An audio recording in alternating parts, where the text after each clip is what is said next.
बिस्मिल्लाहिर्रहमानिर्रहीम। शुरू करता हूँ अल्लाह के नाम से जो बड़ा मेहरबान निहायत रहम करने वाला है। हज़रत मोहम्मद सल्लल्लाहु अलैहि वआलिहि वसल्लम फरमाते हैं, जिस घर में अल्लाह का ज़िक्र किया जाए और जिस घर में अल्लाह का ज़िक्र न किया जाए, उनकी मिसाल ज़िंदा और मुर्दा जैसी है। हज़रत मोहम्मद सल्लल्लाहु अलैहि वआलिहि वसल्लम फरमाते हैं, अगर झुक जाने से तुम्हारी इज़्ज़त कम हो जाए तो क़यामत के दिन मुझसे ले लेना। जब तुम्हारे गम हद से ज़्यादा बढ़ जाए तो मुझ पर कसरत से दुरूद पाक भेजा करो। जो मोमिन लगातार बीमार रहे उनको बख्श दिया जाता है।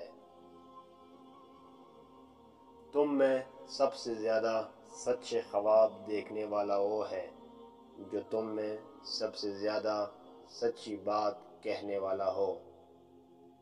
हज़रत मोहम्मद सल्लल्लाहु अलैहि वआलिहि वसल्लम फरमाते हैं, पाक दामन औरत पर इल्ज़ाम लगाना 100 बरस की इबादत को ज़ाया कर देता है।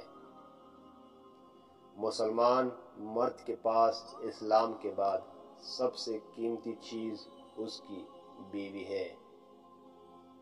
अगर तुम इतने गुनाह कर लो कि तुम्हारे गुनाह आसमान तक पहुँच जाए, मगर उसके बाद तुम तौबा कर लो तो अल्लाह ताला तुम्हारी तौबा कबूल कर लेंगे।